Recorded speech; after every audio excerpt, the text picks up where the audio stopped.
Dhanbad police की बड़ी कार्रवाई। वरिष्ठ पुलिस अधीक्षक धनबाद के नेतृत्व में चलाए गए विशेष अभियान में पुलिस ने हैदर अली उर्फ प्रिंस खान गैंग के 4 अपराधियों को गिरफ्तार किया है। इनके पास से 17 लाख से अधिक कैश, एक पिस्टल, 47 जिंदा गोली, 5 मोबाइल फोन और करीब 70 जमीन से संबंधित दस्तावेज बरामद किए गए हैं।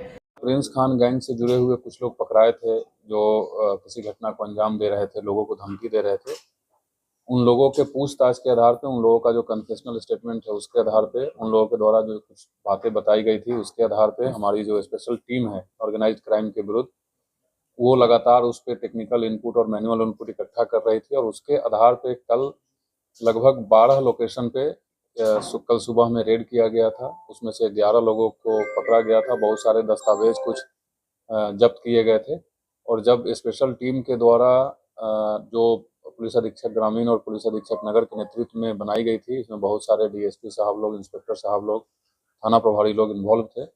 उनके द्वारा जब गहन पूछताछ की गई तो पूछताछ के क्रम में 4 लोग ऐसे पाए गए हैं जिनका डायरेक्ट इन्वॉल्वमेंट है। वो किसी न किसी रूप में गैंग को मदद कर रहे हैं, चाहे वो यहाँ के व्यापारियों का नंबर पहुँचाना हो, पैसा कलेक्ट करना हो रंगदारी का, और पैसा उसको कलेक्ट करके कैसे उसको ठिकाने लगाना है, उसके पास तक कैसे पहुँचाना है, इन सभी चीज़ों में ये 4 लोग इन्वॉल्व हैं। इन 4 लोगों की गिरफ्तारी की गई है और आज इनको न्यायिक हिरासत में भेजा गया है।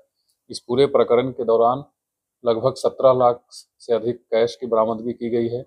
एक रिवॉल्वर मिला है जिसका लाइसेंस दिखाया गया है बट वो फेल पाया गया। 47 राउंड्स ऑफ कैटरिज मिला है। इसके अलावा बहुत सारे मोबाइल्स हैं। 70 से अधिक जमीन का डीड है जो अलग अलग नाम से है, कहीं पावर ऑफ अटॉर्नी है, कहीं डीड है। 1 दर्जन से अधिक एटीएम कार्ड्स है, अलग अलग नाम से बहुत सारे पासबुक्स हैं। इसका फर्दर हम लोग डिटेल निकालेंगे। इसमें तकनीकी अनुसंधान करने की भी आवश्यकता है जो स्पेशल टीम इसके बाद करेगी। और इन सब से अभी प्राइमरी लेवल पे ये पता चला है कि इनका डायरेक्ट रूप से यहाँ के व्यापारियों से रंगदारी स्वरूप रुपया इकट्ठा करना, उसको यूएसडीटी के माध्यम से या फिर फॉरेक्स के माध्यम से या किसी फिर अन्य हवाला नेटवर्क के माध्यम से, कि जहाँ जहाँ इनको इकट्ठा करके ठिकाना लगाना होता है वो लोग लगाते हैं। इस पूरे प्रकरण में जो जब्ती हुई है वो मैंने आपको बताया है। इसके अलावा और कुछ ऐसी और बातें पता चली है जिसमें और अनुसंधान करने की आवश्यकता है।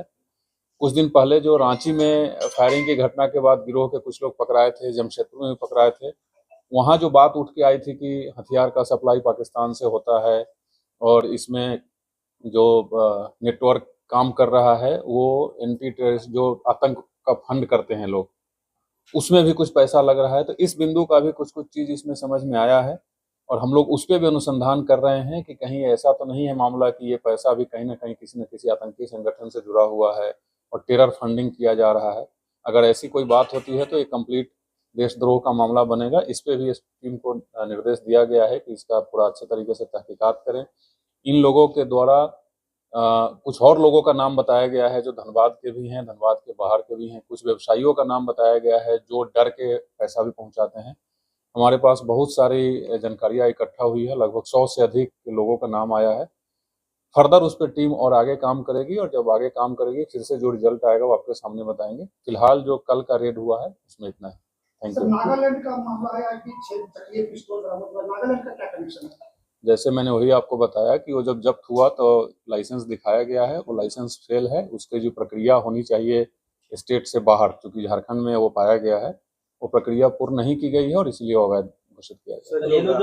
एक एक करके पैसा डालते थे या पैसा वसूलते थे या धमकी देते थे, क्या रोल था?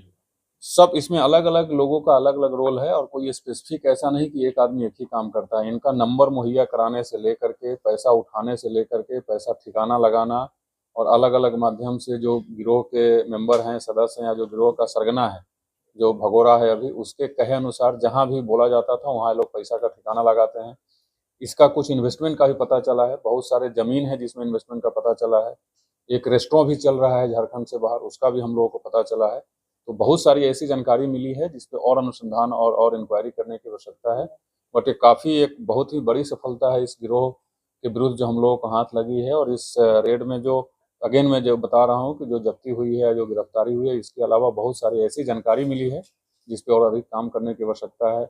उसमें से एक मैंने जो बताया कि हम लोगों को टेरर फंडिंग के दिशा में भी थोड़ा और अनुसंधान करना है कि कहीं ऐसा तो नहीं कि ये सब पैसे का देश के विरुद्ध में इस्तेमाल हो रहा है। तो तमाम चीज़ें अभी टीम को और काम करनी है, और कुछ व्यापारियों का भी नाम आया है जो पैसा दे रहे हैं। हम लोग उनसे भी संपर्क करेंगे किस परिस्थिति में दे रहे हैं। अगर धमकी आ रही हो तो केस करना चाहिए। जैसा मैंने बताया कि लगभग 100 से अधिक लोगों का नाम आया है जो किसी न किसी रूप में जुड़े हुए हैं। हमारी जो स्पेशल टीम बनी है ये लगातार काम कर रही है और काम करती रहेगी जब तक इस पूरे नेटवर्क को, फाइनेंशियल नेटवर्क हो, टेरर फंडिंग हो, हवाला का ट्रांजैक्शन हो, जब तक पूरी तरीके से ध्वस्त नहीं हो जाती है तब तक जो स्पेशल टीम बनाई गई हो काम करती रहेगी।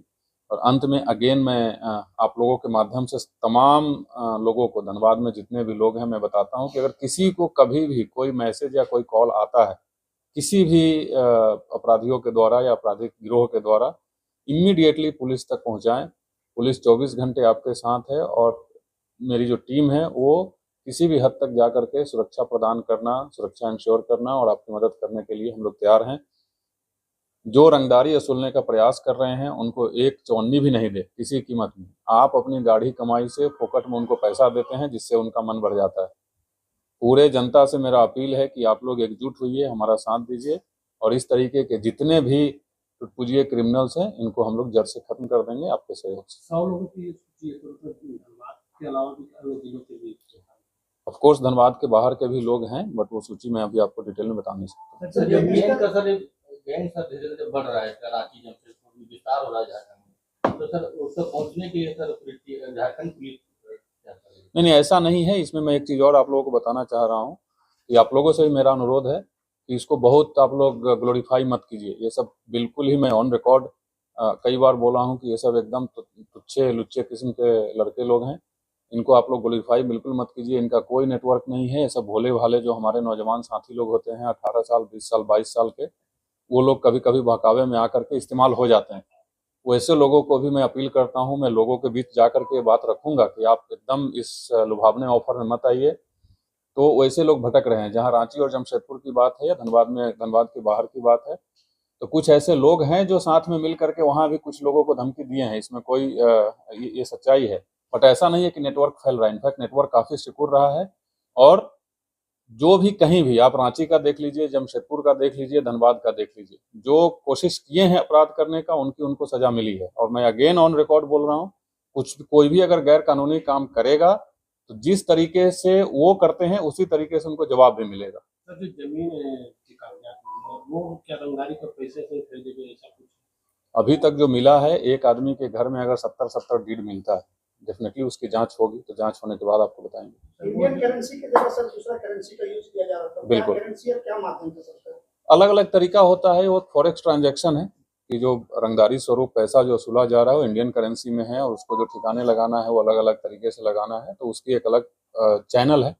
उस चैनल से जो पैसा गया है उसका सबूत हम लोगों को मिला है। उसमें और फर्दर हम लोग जांच करके उसको भी हम लोग ध्वस्त करेंगे। यूएसडीटी का प्रोड्यूस करा था। यस। सर, जमीन पे जो खरीदी है उसमें क्या और भी लोग शामिल हो सकते हैं इस तरह के पैसे को खपाने के लिए? अभी जो मेरे पास जो कल के रेड के बाद जो इन्फॉर्मेशन आई है वो मैंने आप लोगों को बताया है। इस पे जैसा मैं बार बार बोल रहा हूँ कि इतनी और अधिक सूचना मिली है, जो सबूत मिले हैं उस पर और अधिक काम करने की आवश्यकता है।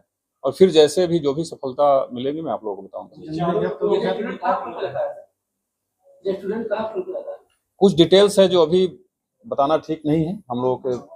मैं फिर से बता रहा हूँ, जो SIT है वो 24/7 संगठित अपराध के विरुद्ध काम कर रही है। बहुत सारी चीजें इकट्ठा हुई है जिसका तहकीकात करना आवश्यक है। जैसे ही तहकीकात करके हम लोगों को पूरी पुष्टि हो जाएगी कौन है, कहाँ है, किसके नाम से है, उसके बाद डेफिनेटली आप लोगों को बताएंगे। वो जमीनें भी सर लगातार घटनाओं में जेल का इन्वॉल्वमेंट आते रहता है। इनके भाई लोग भी बंद हैं, लगातार उनकी भी भूमिका सामने आते रहती है। मतलब जेल वाला वो नेटवर्क कैसे तोड़ेंगे, क्या कुछ उसके लिए प्रयास किया जा रहा है? नहीं, बिल्कुल प्रयास किया जा रहा है। यहाँ जेल से किसी घटना का यहाँ अभी तक रिसेंट पास्ट में कोई लिंक नहीं मिला है, लेकिन ये बात सही है कि जेल से भी कभी कभी धमकी आती है। जेल के लोग भी इन्वॉल्व होते हैं, उसके लिए लगातार प्रयास भी किया जा रहा है। उस पर सफलता भी मिल रही है। जेल में अगर मोबाइल मिलता है रेड के दौरान तो FIR होती है। कुछ लोगों को आइसोलेशन वार्ड में रखा जाता है। तो जो जेल के मैनुअल के हिसाब से जो चीज़ भी हम लोग कर सकते हैं वो लगातार किया जा रहा है। संगठित अपराध के विरुद्ध जीरो टॉलरेंस की नीति हम लोगों ने अपनाया हुआ है। किसी भी प्रकार से कोई भी आदमी अगर इन्वॉल्व है, वो सपोर्ट करने में हो, वो उसको शेल्टर देने में हो या डायरेक्ट काम करने में हो, किसी को बख्शा नहीं जाएगा। मैं लोगों से ही अपील करता हूं कि कंप्लीट दूरी बना लें और पुलिस का सहयोग करें इस कंप्लीट नेटवर्क को ध्वस्त करने में।